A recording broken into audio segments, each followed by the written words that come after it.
Do you recognize this? We call the Earth our home, but did you ever think about what our planet is actually made of? The planet is approximately 4,000 miles from the center to its surface, but what makes up those miles of Earth?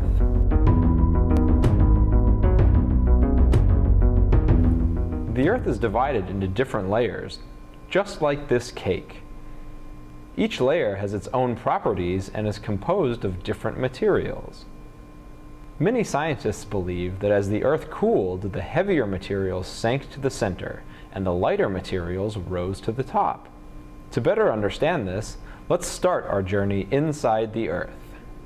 Let's go! Okay. First, let's start with the part of the Earth that we live on, the outermost layer called the crust. The crust must be solid, or we'd sink into the Earth's insides.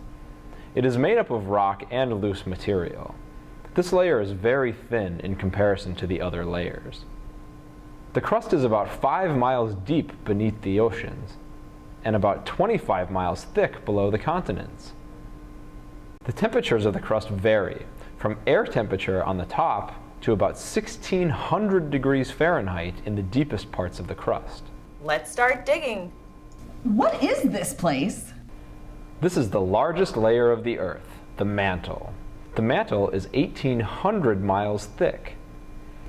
But before we talk about the mantle, we're going to look at two special parts of this layer that, together with the crust, have unique mechanical properties. The topmost layer is the lithosphere, which is a rigid layer made up of the crust and the upper layer of the mantle. It's typically about 60 miles thick. We can imagine the crust as the shell of the Earth. Actually, we can compare the Earth with a hard-boiled egg, and the lithosphere with its shell. The shell thickness divided by the radius of the egg gives a percentage of 2%. On the other side, the thickness of the lithosphere divided by the Earth radius works out to about 2% too. So the shell is to the egg what the lithosphere is to the Earth.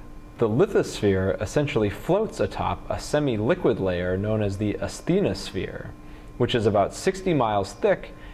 The material of which the asthenosphere is composed can be described as plastic-like.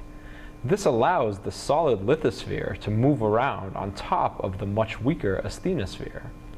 The asthenosphere is a solid, but it is very hot, with properties similar to silly putty. Now that you know about these particular layers, let's get back to the mantle, though the name's not as fun as the other ones. The mantle is made of superheated rock. The temperature of the mantle varies from 1,600 degrees Fahrenheit at the top to about 7,900 degrees Fahrenheit near the bottom.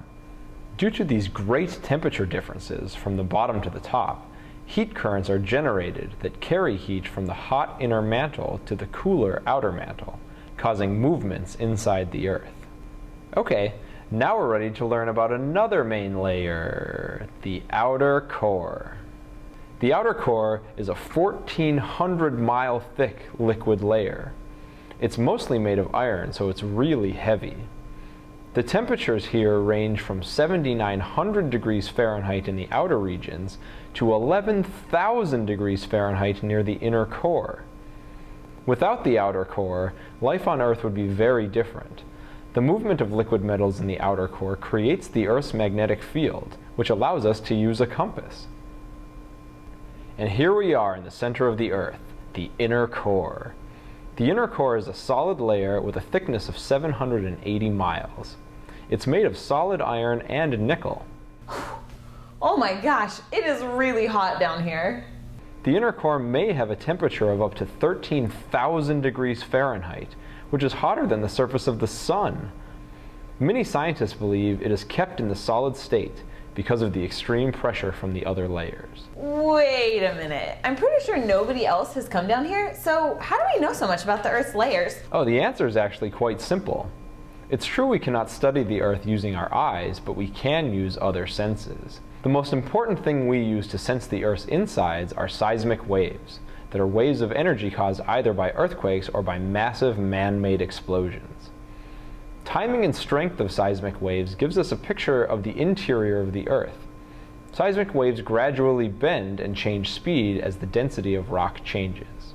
Another way to see the inside of the Earth is based on the analysis of rock material brought to the surface from greater depths by volcanic activity. These samples can give hints about the properties of the interior regions. Awesome! There's so much going on beneath your feet and you don't even realize it. I mean, first we started with the crust, then the mantle, then the outer core and the inner core. Each of these layers is so different. They have different behaviors, different compositions, and don't even forget about the lithosphere and the asthenosphere. But it really is getting hot down here, so I think I'm gonna go back to the surface.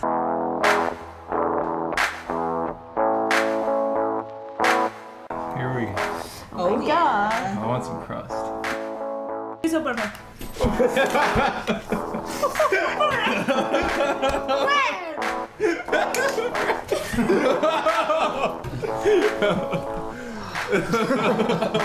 You kids! Are we having fun yet? Come on, this was my video. Count it.